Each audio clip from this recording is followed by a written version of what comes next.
여러분 안녕하십니까? 꽉 막힌 정치를 팩트 폭행으로 시원하게 뚫어준 유튜버 시서 팍팍입니다. 국민의힘 하태경 의원의 막말이 화제입니다. 부산항에 우기기를 달고 입항한 일본 해상 자위대의 충격적인 사건과 관련하여 이제는 우기기와 화해할 때가 됐다는 정신나간 발언을 하였습니다.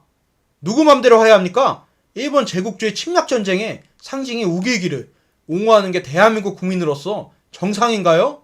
우기기는 대한민국과 동아시아 침략에 사용됐던 명백한 전범기입니다. 또한 하태경 의원은 우기기의 정당성을 주장하기 위해 황당무계한 논리를 펼쳤습니다. 북한의 인공기와는 화해하면서 우기기는 끝까지 못 거게 한다는 건 지나치다. 아니 이게 무슨 소리입니까? 우리가 언제 북한의 인공기와 화해를 했나요? 하태경 의원께서 법에 대해 잘 모르시는 것 같아 제가 설명드리겠습니다. 국가보안법 제7조 고무찬양죄에서는 인공기를 자유민주주의나 정부를 전복할 목적으로 사용하면 7년 이하의 징역에 처한다고 나왔습니다. 다음부터는 알고 말하세요.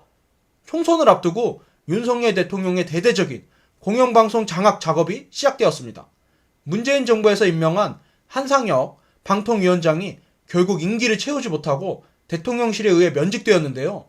방통위원장의 권한인 공영방송 이사진 선임과 관련해 앞으로는 윤석열 정권이 직접 개입하여 공영방송을 철저하게 정부의 손아귀에 넣고 흔들겠다는 노골적인 의도로 해석됩니다.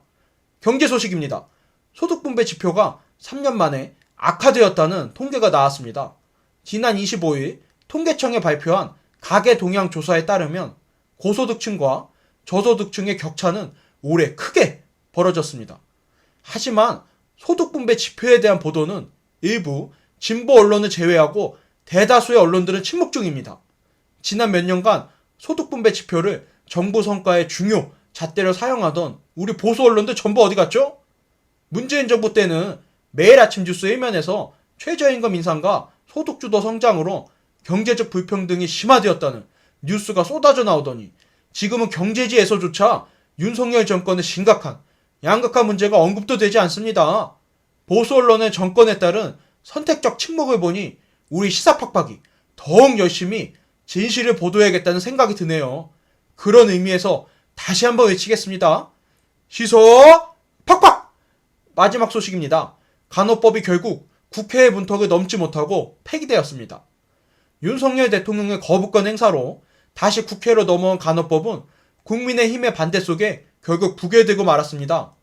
이는 국민의 생명과 안전을 위해 오늘도 보이지 않는 곳에서 고군분투하는 우리 대한민국 간호사들의 가슴에 대못을 박는 행동입니다. 아니, 근데 대통령만 거부권 행사합니까? 아닙니다. 우리 국민들도 거부권 행사하겠습니다. 윤석열 타도를 외치는 우리 민주시민들이 외칩니다. 우리는 윤석열 대통령을 거부한다. 지금까지 시사 팍팍이었습니다. 가시기 전에 구독과 좋아요 부탁드립니다. 감사합니다.